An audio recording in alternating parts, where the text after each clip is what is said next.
Good morning, readers. It's Tilly here from Tilly's Shelf, and welcome to another bookish breakfast. So it's a really mini one today because I'm about to head into work, but I just wanted to, keep up with the weekly thing and let you know that this week I've been really enjoying Testament of Youth by Vera Brittain. So this is a non-fiction book. It's a memoir of Brittain, who went on to be an author, but was also a nurse, a volunteer nurse in.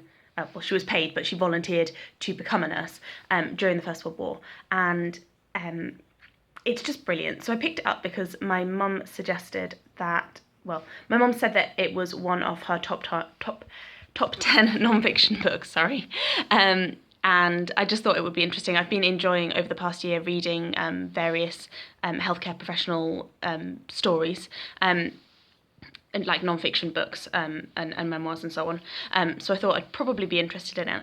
And I didn't pick it up straight away because, like I said, I was reading Pride and Prejudice, and I thought that I needed, that at a time like this I was looking for comfort and reassurance, and that was why I turned to Jane Austen. But actually it turns out what I wanted was distraction. And Testament of Youth works so well as distraction because there is a lot of suspense in it, and there's she uses quite a lot of foreshadowing, and she lets you know that things aren't going to work out very well for certain people in a friendship group quite early on, not in a very obvious way, but well, it is quite obvious.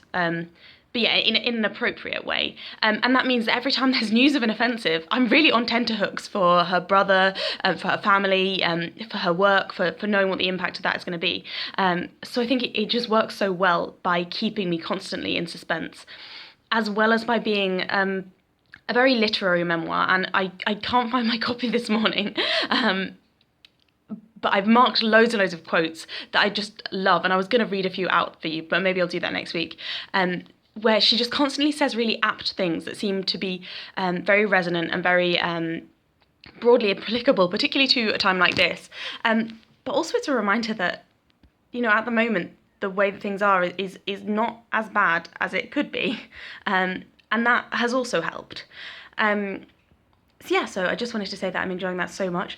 What I'm finding really interesting is that I find the way that she talks and writes is surprisingly modern in some ways. Like her views in terms of on gender equality in relationships are things that I would never have thought of as being Edwardian ideas. I would have thought of, maybe she was like ahead of her time, but I would have thought of somebody like Virginia Woolf as being very much out of the norm in terms of her views on gender equality. But maybe this is making me reconsider a little bit and imagine that there were a lot of young women who maybe had those views before the war. I should have known that because of the suffragettes, but it's just not how I thought of the way that Edwardians think about things, if that makes sense. Her views on gender equality, as I was saying, seem incredibly modern, but then her views on class, for instance, are completely different to the way that we think of things like that now. And the things that she takes for granted as a young woman who she describes as middle class, but she lives in a house with 3 servants, she goes to a private school, she just like has certain, she's a debutante, which I believe was very much an upper class thing to be, like women from a more working background wouldn't have had the opportunity to like come out into society. So yeah, the things that she assumes are normal for a young woman due to her social background are interesting. So anyway, so this has been prompting a lot of food for thought for me this week, and I've been really enjoying it. Maybe about a third of the way through. She's just gone to Malta. And the other thing that is interesting is the way that she talks about how the glamour of war is sometimes appealing even when she's feeling its direst effects.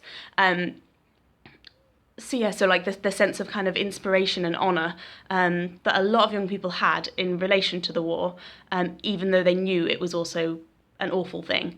So that's been very interesting. Anyway, I hope you're all well and having a lovely week. And sorry if this has been a little bit incoherent, but I've just been trying to scramble through it. Take care, everyone. Bye.